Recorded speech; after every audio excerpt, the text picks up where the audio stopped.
buenos días. ¿Cómo les va? ¿Han desayunado? ¿Sí? Muy bien. Es una alegría muy grande para mí y mi familia. Vine con la familia, aunque no los ven ustedes, pero vine con la familia. Se quedaron durmiendo. Salimos a las 4:30 de la mañana, esta mañana, así que los chicos estaban fusilados. Pero bueno, siempre digo que servir a Dios es un privilegio inmerecido. Servir a Dios es un privilegio inmerecido. Así que agradecemos al Señor por la oportunidad que nos da de estar entre ustedes.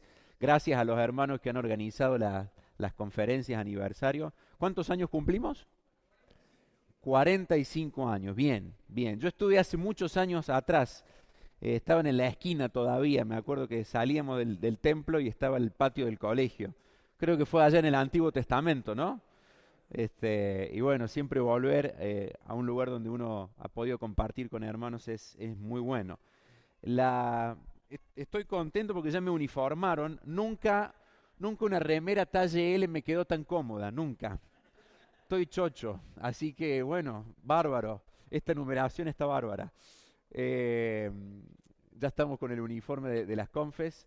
El tema es arraigados o raíces firmes, frutos abundantes, ¿no? Raíces firmes, frutos abundantes. La única manera de tener vidas fructíferas, ser creyentes fructíferos, es estando arraigados al Señor, ¿no? Esta tarde vamos a hablar algo del servicio, también vamos a hablar algo acerca de nuestra vida personal, nuestra intimidad con Dios, si Dios quiere esta noche.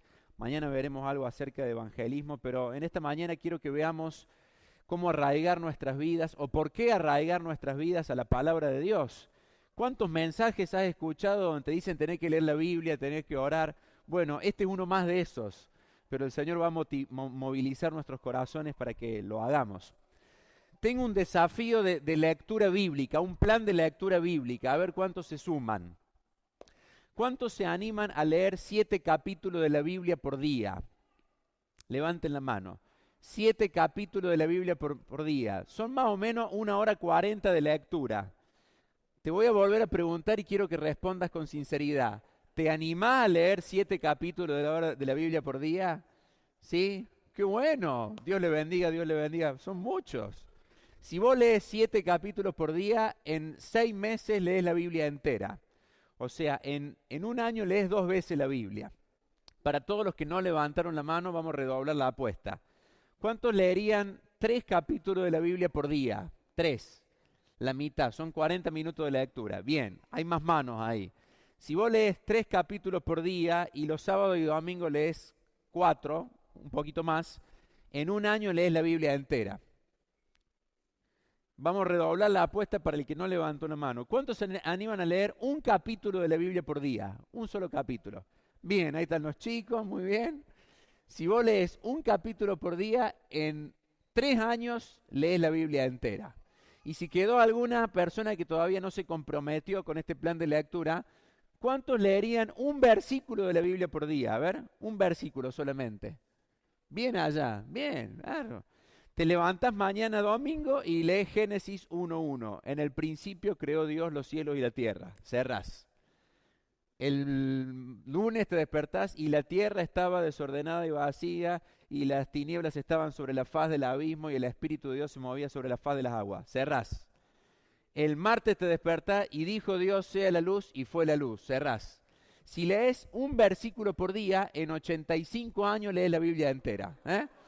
Ahí tenés un plan de lectura para todos, ¿sí? Lo importante es leer, no sé cuánto, pero comprométete en esta mañana a arraigar tu vida a la palabra de Dios.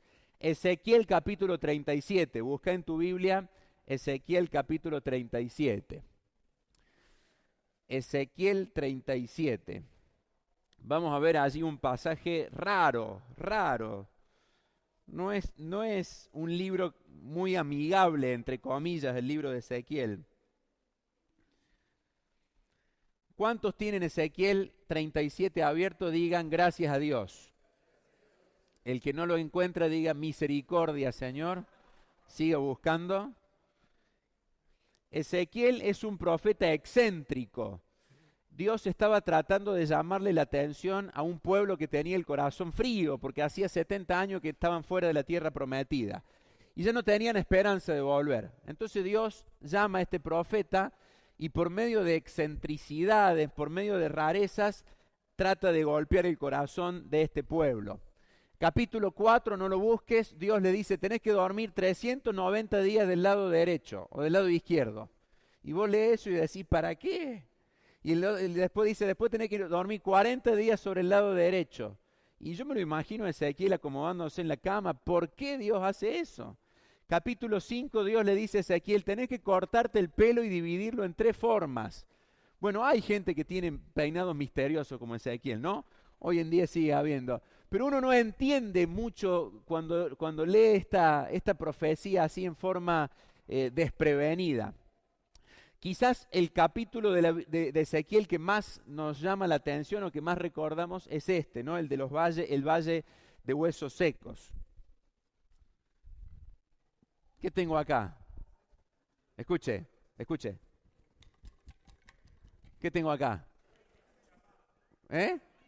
¿Un qué? Acá tengo huesos. Este es un fémur humano, ¿sí? De un hombre. Esto va acá, ¿no? Acá. Este es el cuello del fémur que cuando se quiebra, la fractura de cadera es esta, ¿no? Cuando se quiebra este hueso. ¿Quieren que los pasemos así lo ven? ¿No? ¿Está bien? Así a la distancia nomás, ¿no? Este hueso, yo tengo todo el esqueleto en mi casa, solamente he traído acá. Esta es la escápula, ¿no? Esto va acá. Yo he traído algunos huesos. Yo no sé si era creyente este hombre, porque es hombre, algún día va a resucitar de mi casa. No sé cómo vamos a explicar la situación, pero acá está, ¿no? El sistema osteoartromuscular está formado por 206 huesos, acá tenés 2 nomás, 206 huesos, por más de 600 músculos, por 360 articulaciones, y todo esto nos permite, en primer lugar, tenemos forma. Gracias a los huesos tenemos forma, porque si no tuviésemos huesos seríamos como babosas deformes, ¿no? Nos caeríamos. Los huesos y el sistema muscular nos permiten interactuar con las personas que nos rodean. Vos estás tomando mate en este momento porque tenés huesos, articulaciones que te permiten hacerlo, ¿no? ¿Quién toca la guitarra? El que toca la guitarra, esta tarde va a tocar, o mañana, y eso lo permite el sistema osteoartromuscular. El problema es que todo esto se enferma. Dígame enfermedades del sistema osteoartromuscular, a ver. Artrosis, osteoporosis, artritis, todo esto se enferma. Dice Romanos capítulo 5 que el pecado trae enfermedad y muerte, y esto se deteriora. Ezequiel ve a un valle que estaba lleno de huesos y a partir de ahí dice que la Biblia que estaban secos, estaban osteoporóticos, y a partir de ahí vamos a sacar la enseñanza para nosotros. Ezequiel capítulo 37. Dice, versículo 1, ¿oramos ya? ¿No? Vamos a orar. Señor, te pedimos que bendigas en esta mañana la lectura de tu palabra, que de la simple meditación podamos sacar enseñanzas para nuestras vidas. Queremos arraigarnos a tu palabra, Señor, para poder dar frutos. Y en esta primer tiempo que vamos a tener, yo te pido, Señor, que tú perdones mis pecados, limpies mi vida y que tu palabra pueda dejarnos lo que necesitamos cada uno de nosotros. Pedimos que bendigas este tiempo en el nombre del Señor Jesús. Amén. Dice Ezequiel 37:1, la mano de Jehová vino sobre mí y me llevó en el espíritu de Jehová y me puso en medio de un valle que estaba lleno de huesos. Y me hizo pasar cerca de ellos por todo en derredor, y he aquí que eran muchísimos sobre la faz del campo, y por cierto secos, otra versión de la Biblia dice blancos, osteoporóticos, secos en gran manera. Y me dijo, hijo de hombre, ¿vivirán estos huesos? Y Ezequiel contestó, Señor Jehová, tú lo sabes. Me dijo entonces, profetiza sobre estos huesos y dile, huesos secos, oíd palabra de Jehová. Así ha dicho Jehová el Señor a estos huesos, he aquí yo hago entrar espíritu en vosotros y viviréis. Versículo 7. Profeticé, dice Ezequiel, pues como me fue mandado, y hubo un ruido mientras yo profetizaba, y he aquí un temblor, y los huesos se juntaron cada hueso con su hueso. ¿Qué empezó a pasar ahí? Se fueron formando las articulaciones. Verso 8, y miré y aquí tendones sobre ellos, y la carne subió, y la piel los cubrió por encima de ellos. Se fueron armando cadáveres. Verso 9, y me dijo, profetiza el Espíritu, profetiza. Verso 10, y profeticé como Dios me había mandado, y entró espíritu en ellos, y vivieron. Y estuvieron sobre sus pies un ejército grande en extremo. Hasta acá la profecía. Ahora Dios le da la interpretación. ¿Qué significa todo esto? Verso 11. Me dijo luego, hijo de hombre, Ezequiel, todos estos huesos son la casa de Israel, mi pueblo. He aquí ellos dicen, nuestros huesos se secaron y pereció nuestra esperanza, y somos del todo destruidos. Por tanto, profetiza y diles, así ha dicho Jehová el Señor. Yo abro vuestros sepulcros, pueblo mío, y os haré subir de vuestras sepulturas, y os traeré de nuevo a la tierra de Israel, y sabréis que yo soy Jehová. Versículo 14 lo leemos todos juntos. Y pondré mi espíritu en vosotros, y viviréis, y os haré reposar sobre vuestra tierra, y sabréis que yo Jehová hablé y lo hice, dice Jehová. Cuando uno está frente a un pasaje raro como este, lo primero que se tiene que preguntar es qué significó este texto para los lectores originales. ¿Quiénes eran los lectores originales? El pueblo de Israel. ¿Qué significó esto para los lectores originales? Bueno, algunos teólogos dicen de que esto significaba el retorno del exilio. Lo dijimos ya, el pueblo de Dios había estado 70 años en cautiverio en Babilonia, entonces algunos teólogos dicen que Dios estaba diciendo, vamos a volver a la tierra de Israel. Esto es correcto, ¿no? Otros dicen que esta profecía hace referencia al reino milenial, cuando Jesús venga después de la segunda venida y se siente en el trono de David, su padre, que va a ocurrir dentro de muy poco. Usted ve todas las señales que hay ya, ¿no? El Señor Jesús está por venir muy pronto y el reino milenial se va a inaugurar dentro de poco. Yo oraba cuando nació mi hija Milena, hace 12 años atrás, oraba y decía, Señor, vení a buscar a tu iglesia antes que mi hija se haga adolescente. Y Milena ya tiene 12 años y el Señor todavía no vino, pero falta muy poco, hermano, créanme que falta poco. Y otros ven en esta profecía la regeneración espiritual, o sea, el nacimiento de la iglesia. Esta foto que vos ves acá es la iglesia primitiva. Yo creo que hace referencia más a esto y a esto. Más allá de esta interpretación o de estas interpretaciones que vemos, hoy quiero que nos preguntemos nosotros, ¿para qué nos sirve esta profecía en el siglo XXI? ¿Por qué Dios dejó asentado esto en su palabra para su iglesia hoy en la actualidad? Hermano, no sé si hay otro pasaje de la Biblia donde se muestre tan poderosamente los efectos de la palabra de Dios. Hay textos que hablan de la palabra de Dios y de su poder. Pablo dice, porque no me avergüenzo del evangelio, porque es poder de Dios, es dinamita de Dios. Pero este pasaje de Ezequiel nos muestra en forma evidente lo que ocurre cuando la palabra de Dios es predicada. Usted fíjese que todo el milagro que ocurre es porque Ezequiel está profetizando y está hablando la palabra de Dios. Verso 4, profetiza sobre estos huesos y dile, oíd palabra de Jehová. Verso 9, me dijo, profetiza el Espíritu, así ha dicho el Señor, ven de los cuatro vientos, sopla sobre estos muertos y vivirán. Mira, yo puedo ponerme toda la mañana a gritarle a estos huesos, resuciten. A ver, decile. Fuerte. Y pueden venir los ancianos de la iglesia, y pueden venir los diáconos, y puede venir la persona más espiritual de la iglesia. ¿Quién es la persona más espiritual de Parque Casas? No me contestes. Pero puede venir, y pueden venir los diáconos, y puedo traer a los hermanos de Rincón, de Córdoba, de la iglesia donde me congrego yo, y podemos gritarle, y podemos profetizar. ¿Va a pasar algo con estos huesos? No. ¿Sabe por qué? Porque nuestra palabra es limitada. ¿Conocés gente poderosa en la tierra que tiene poder en su palabra? Te menciono algunos. Biden, Macron, Milei, Cristina, no me quiero meter en política, Macri, ponele el que te guste. A veces vemos a los poderosos de la tierra y decimos, su palabra es poderosa, pero sabes, la palabra del ser humano es muy limitada. Ahora, mamita querida, cuando Dios abre su boca y cuando Dios explaya su palabra, cosas milagrosas ocurren. Por eso, el primer desafío en esta charla es arraigate a la palabra de Dios porque es poderosa. Primer punto, la palabra de Dios tiene efectos poderosos sobre nuestras vidas. Nos puede ayudar a cambiar aquello que por nuestras propias fuerzas no podemos cambiar. John Newton, Londres 1725. ¿Alguien conoce la historia de John Newton? Salúdenme. Bien, músicos probablemente, ¿no? John Newton nació hace 300 años, 299 años en Londres. Nació con una mamá cristiana, muy piadosa, temerosa de Dios.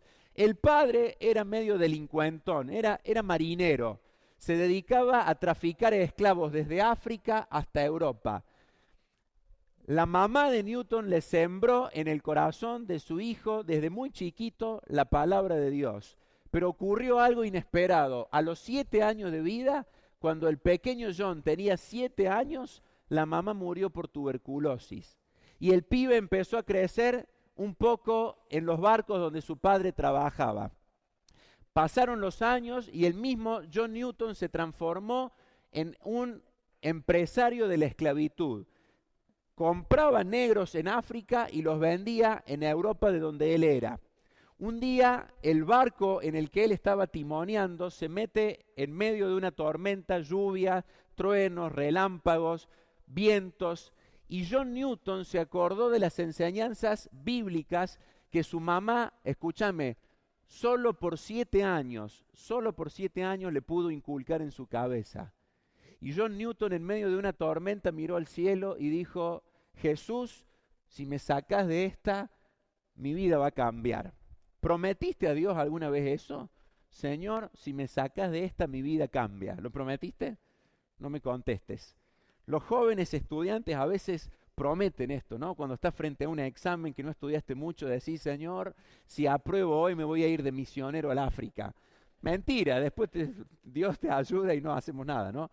Pero John Newton miró al cielo y le dijo, Señor, exténdeme tu misericordia un poco más. Dios lo sacó de la tormenta, se salvó el barco. Y John Newton se hizo amigo de George Whitefield y de John Wesley, que fue el padre del metodismo. Se acercó a pastores, a misioneros. Su vida cambió. Tanto cambió su vida que él se transformó en un abolicionista. ¿Sabe lo que es esto? Empezó a luchar por los derechos de los esclavos negros. Su vida fue transformada totalmente. Esta es la tumba de Newton. Esta es la tumba. Mirá lo que dice. Traducido. John Newton, clérigo, antes un infiel y libertino, siervo de esclavos en África. Fue por la misericordia de nuestro Señor y Salvador Jesucristo preservado, restaurado y perdonado.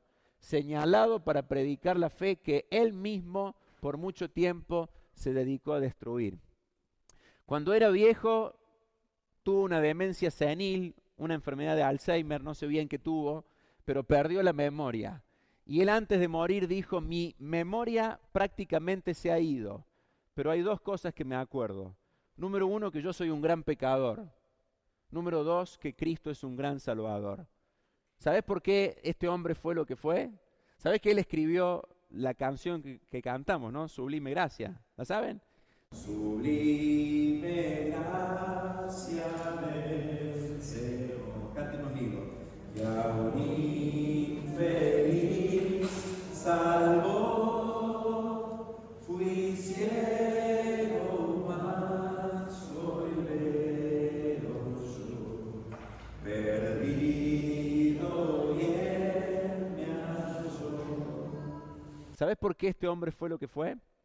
Porque su mamá por 7 años sembró en su corazón la poderosa palabra de Dios. ¿Cuántas madres tengo acá? Salúdenme las madres. Todas las madres. Abuelos, abuelas, salúdenme, los que tienen nietos. Nunca menosprecies el efecto poderoso de la palabra de Dios sembrado en el corazón de tus hijos, de tus nietos.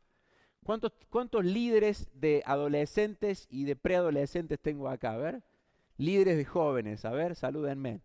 ¿Cuántas maestras de escuela dominical tengo acá? A ver, o maestros de escuela dominical. Nunca menosprecies el efecto poderoso de la palabra de Dios porque transforma vidas. A veces nosotros cuando estamos en la obra de Dios creemos que le estamos hablando a huesos secos, ¿no?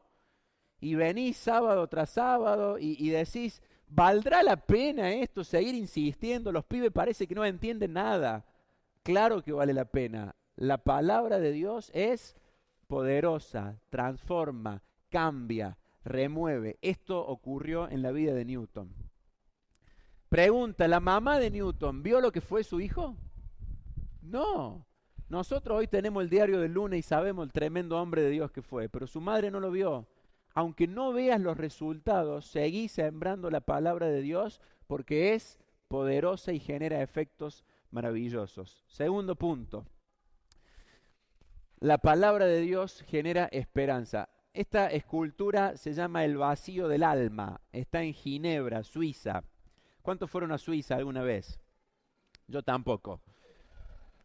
Albert Giorgi lo hizo esta escultura. La próxima vez que vayas a Suiza, antes de tomarte una ginebra, pasa y sacate una foto porque es muy interesante. Me gusta mucho, ¿no? El vacío del alma.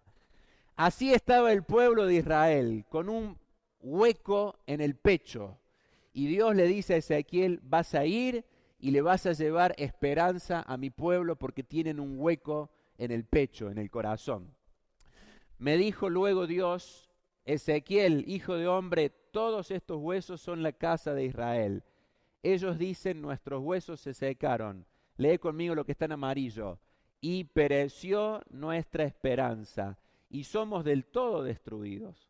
Por tanto, profetiza y diles, así ha dicho Jehová el Señor, yo abro vuestros sepulcros, pueblo mío, etcétera, etcétera, etcétera. Cada vez que compartís el Evangelio con alguien, estás cumpliendo una misión profética como la que tenía Ezequiel.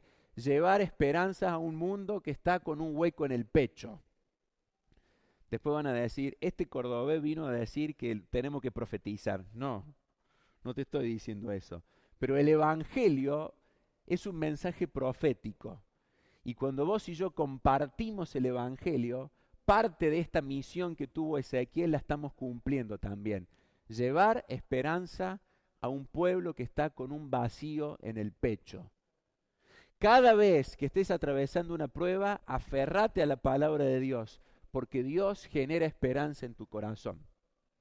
Dios le dice a Ezequiel, te voy a preparar para que vayas a llevarle esperanza a mi pueblo, para que vayas a hablarle a mi pueblo. Y Ezequiel empezó a frotar las manos. Dijo, bueno, cuando Dios prepara a sus siervos, algo bueno se viene. Y Ezequiel empezó a pensar, bueno, ¿dónde me vas a preparar, Señor? A Moisés lo preparaste en las universidades de Egipto, ahí me vas a preparar.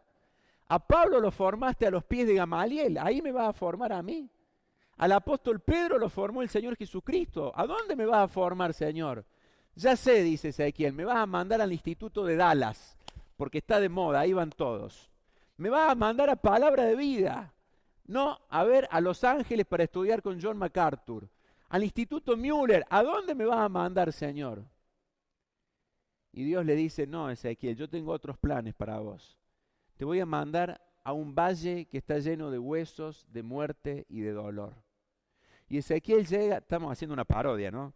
Y Ezequiel llega y dice, Señor, ¿esta es la universidad donde me vas a formar? Y Dios le dice, lo que pasa es que para que vos puedas llevar esperanza a un pueblo que está sin esperanza, lo primero que tenés que hacer es entender la desesperanza en primera persona. ¿Me seguí lo que te estoy diciendo, no? Hermano, nunca menosprecies los valles de huesos secos donde Dios te permite entrar, porque ese es el lugar donde Dios te está formando para que después tengas la experiencia propia de lo que es la desesperanza. A veces Dios nos permite entrar en valles de dolor, de tristezas y de pruebas. ¿Cuántos están pasando por una prueba en este momento? ¿Alguien se anima a levantar la mano? Estuve orando por ustedes, hermanos, sin conocerlos. Cada punto del mensaje, mientras venía en la ruta, venía orando. Y en este punto decía, Señor, lleva consuelo y esperanza a los hermanos que están atravesando por pruebas y por dolor. Nunca menosprecies los efectos de la prueba, porque es el lugar, es la universidad donde Dios te está preparando para el servicio. Hay un texto hermoso en 2 de Corintios. Pablo dice, bendito sea el Dios y Padre de nuestro Señor Jesucristo, Padre de misericordia y Dios de toda, el cual nos, en todas nuestras tribulaciones, para que podamos también nosotros, a los que están en cualquier tribulación. Mirá, hay un manantial de consuelo que brota del trono de Dios. Y Dios me consuela a mí en el momento de desesperanza. ¿Para qué? Para que yo un día pueda ponerme al lado de otro y consolarlo. ¿Te das cuenta? Y hay una cadena de consuelo. Pero para eso, la universidad de Dios. ¿Y cuál es la universidad de Dios? El valle de dolor y de tristeza. ¿Me va siguiendo? Número 1, la palabra de Dios es poderosa. Dios genera efectos que nosotros no podemos generar. Número 2, la palabra genera consuelo. ¿Cuánto tiempo tengo, che? Dale, me dice. Mirá que yo le doy, Mirá que le doy y se me van a dormir todos acá. Tercer lugar, la palabra genera un proceso restaurador. Repetí conmigo, proceso. A ver. Proceso. Me gusta esto del proceso. Dios, en este capítulo de la Biblia, hace un milagro mediante un proceso. ¿Dios puede hacer milagros en forma instantánea? Sí, claro que lo puede hacer. Mencióname algún milagro instantáneo que hizo Dios. El agua en vino. Bien, hermano, ahí, el agua en vino, bien. ¿Algún otro milagro instantáneo? Lázaro, milagro instantáneo. Pero no siempre Dios, no siempre el Señor Jesucristo actúa de manera instantánea. A veces lo hace mediante un proceso. Y la Biblia muchas veces transforma vidas mediante procesos.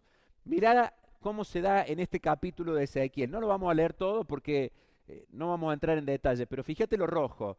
Dice Ezequiel, y hubo ruidos, y hubo un temblor, y los huesos se juntaron, y miré, y aparecieron tendones, y la piel los cubrió, y profeticé, y vivieron, y fueron un ejército grande en extremo. Dios nos está dejando claro acá que muchas veces la restauración es mediante un proceso. El problema es que los procesos a nosotros no nos gustan, nos gusta más lo instantáneo. Dios, el Señor Jesús, mejor dicho, una vez se acercó a un ciego que había perdido la vista y ¿cómo fue? Le tocó los ojos, ¿no? Le puso barro, creo. Y le preguntó, ¿ves? Y el ciego, ¿qué le dijo? Veo borroso, veo como... ¿Qué pasó ahí? ¿Le faltó power al Señor? Apretó el botón de power, lo apretó menos. ¿Qué pasó? No, nos está dejando una lección de este punto. Procesos. Los 10 mandamientos con Charlton Heston. ¿Quién la vio? Levante la mano. Eso relata nuestra edad, Película recontra antigua, pero está muy buena. Creo que está en Netflix, ahora la podés ver si no la has visto. Dios lo manda a Moisés y le dice, tenés que sacar a mi pueblo de Egipto, pero no va a ser de la noche a la mañana. Y Moisés empieza a renegar con Faraón y el corazón de Faraón está duro y empiezan las plagas y la sangre y las ranas y las moscas. Y Moisés mira y Señor, ¿por qué tantas plagas y los mosquitos y el dengue, Señor? ¿Y qué hacemos, Señor? ¿Por qué tantas plagas? Y Dios está diciendo, hay procesos. Yo me estoy glorificando en medio del proceso. Me estoy glorificando en el endurecimiento del corazón de Faraón. Procesos. David es ungido como rey y Dios le dice, bueno, vas a ser el sucesor del trono de Saúl, pero antes de ir al trono tenés que pasar por el desierto, por el proceso. Y David dice, Señor, ya tengo el diario del lunes, ya voy a ser rey, ya está. Y Dios le dice, tenés que ir al desierto a escaparte de Saúl. Proceso. ¿Te imaginas cuántos capítulos de la Biblia nos faltarían si David no hubiese ido al desierto? Mirá si son importantes los procesos. ¿Cuántos están atravesando un proceso en este momento? A ver, salúdenme. Procesos de Dios. a lo mejor una situación económica que no se acomoda, a lo mejor un sentimiento, una relación sentimental que no se concreta. ¿Cuántos casados tengo acá? A ver, todos los casados. Bien. ¿Cuántos solteros tengo acá? A ver, salúdenme los solteros. Bien. ¿Cuántos están de novio? Salúdenme los que están de novio. Bien. ¿Cuántos quieren estar de novio? Salúdenme. Nadie me va a levantar la mano. Procesos, procesos. Y Dios trabaja en nuestras vidas. Quizás estás esperando una sanidad en tu cuerpo que no llega. Es el tiempo de Dios, el proceso de Dios. Me encanta este versículo, hablando de procesos, ¿no? Lo leemos todos juntos. Vamos. Humillaos, pues, bajo la poderosa mano de Dios, para que Él os exalte cuando fuere tiempo.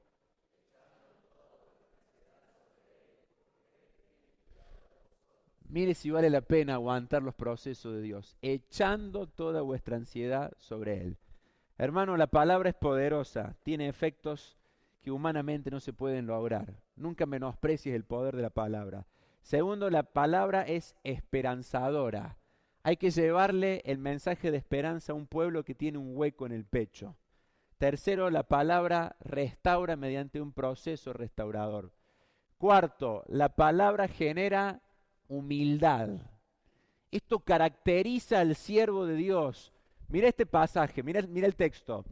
Versículo 3, lo leemos todos juntos. Y me dijo, hijo de hombre, ¿vivirán estos huesos? Y dije, Señor Jehová, tú lo sabes. El verdadero siervo de Dios siempre es humilde, siempre se quebranta frente a la palabra de Dios.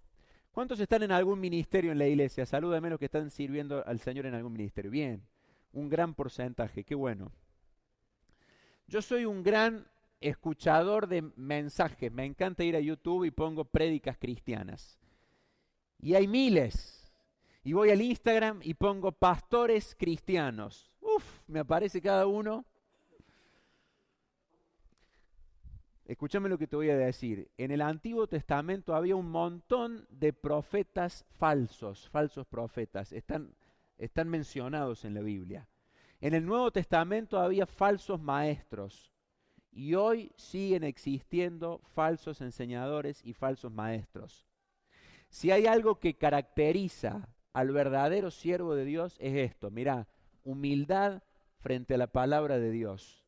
Querido joven, querido adolescente, querido hermano, no importa la edad que tengas, precaución con el material cristiano que consumimos. Está buenísimo tener todo el acceso a la información que tenemos, pero seamos sabios a la hora de elegir, porque hay muchos chantas dando vuelta, ¿sí? Y esto caracteriza al siervo de Dios.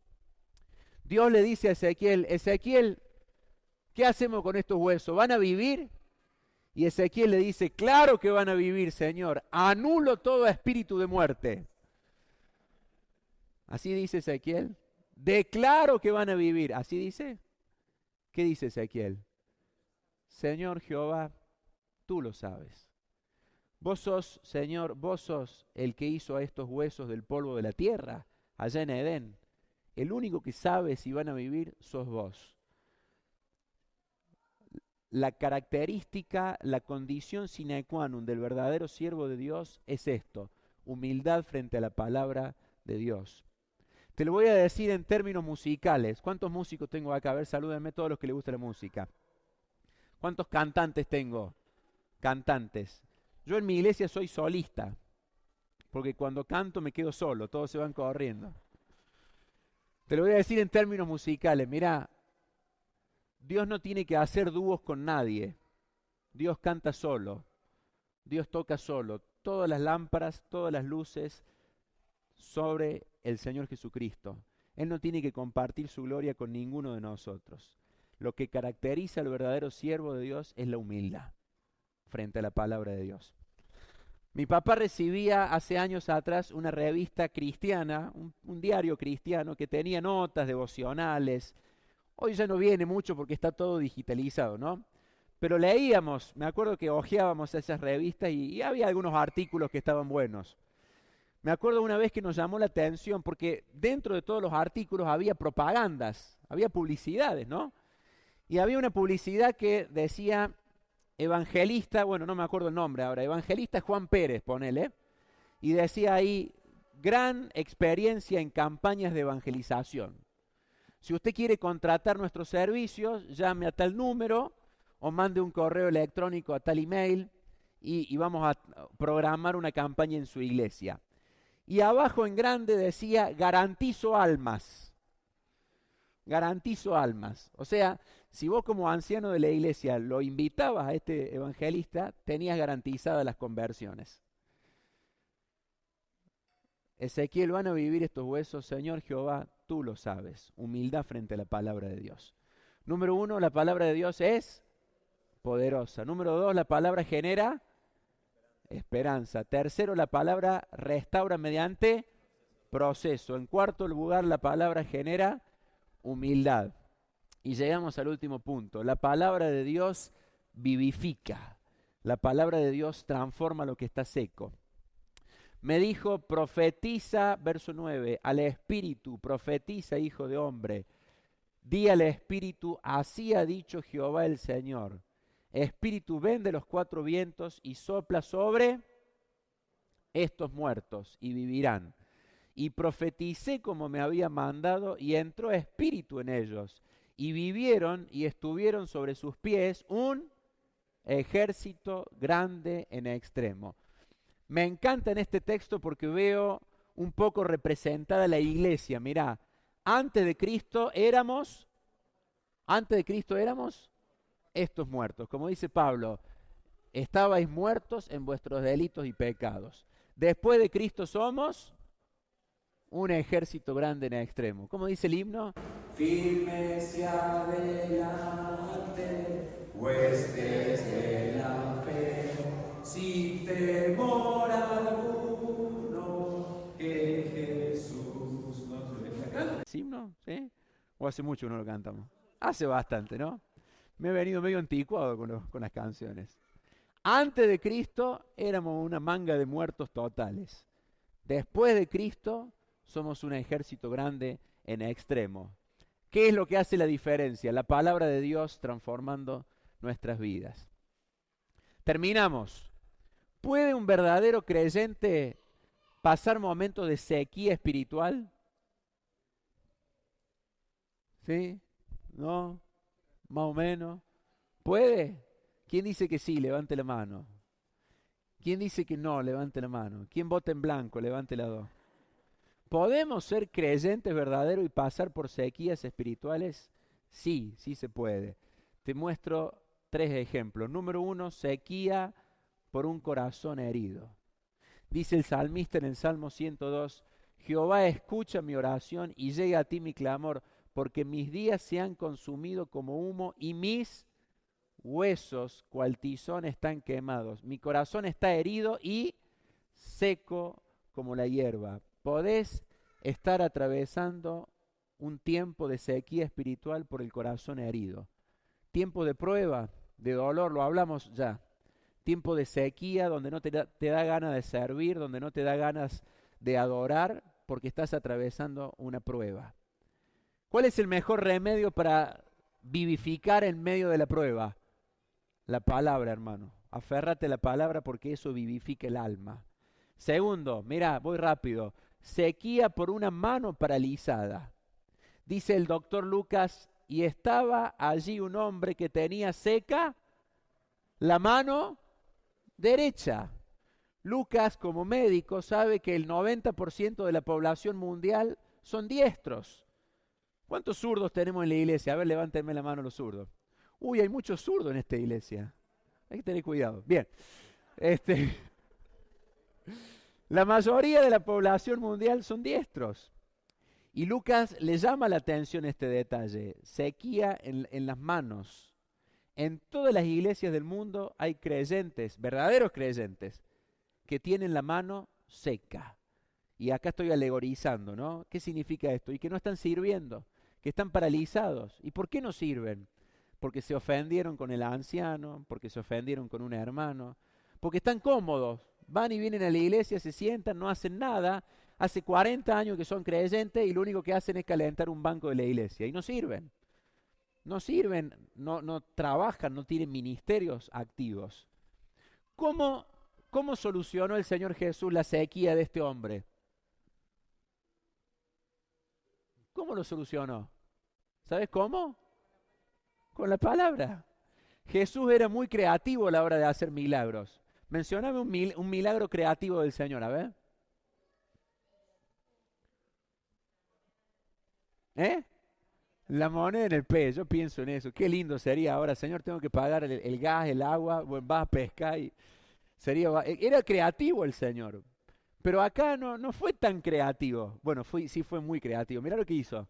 Y mirándolos a todos alrededor, dijo al hombre, dijo, extiende la mano. Y la mano seca empezó a trabajar. ¿Te das cuenta? Con la palabra. Dios quiera que en este 45 aniversario muchos creyentes, por la palabra de Dios, no por lo que te estoy diciendo yo que soy el predicador ocasional, por la palabra de Dios, empieces a movilizar tus manos y empieces a servir al Señor si todavía no lo estás haciendo. Y por último, sequía por culpas. Esta noche, si Dios quiere, vamos a hablar de esto. Bienaventurado el hombre a quien Jehová no culpa de iniquidad. Mientras callé, se envejecieron mis huesos en mi gemir todo el día. David estaba con el corazón seco porque había pecados ocultos en su vida. No quiero entrar en detalle porque lo hablaremos esta noche. Si estás atravesando algún tiempo de sequía, Dios obre en tu vida. La palabra es poderosa, la palabra genera esperanza, la palabra restaura, la palabra genera humildad y la palabra vivifica. Amén. ¿Te gustaría escuchar a Dios hablándote? ¿Te gustaría? Pero en forma audible, ¿te gustaría? ¿Sí? Como lo hacía con Moisés, en voz alta, ¿te gustaría? Bueno, la próxima vez que leas tu Biblia, léela en voz alta y vas a estar escuchando a Dios hablándote en voz alta. Esto decía Agustín de Hipona, ¿no? Esa es la forma de escuchar a Dios en voz alta. Lee tu Biblia en voz alta y ya lo vas a estar escuchando. Hermano, ¿queremos ser fructíferos? ¿Amén? Nos aferremos a la palabra de Dios, porque hay poder, hay esperanza, hay restauración y hay vida. Mantente firme y arraigado en ti.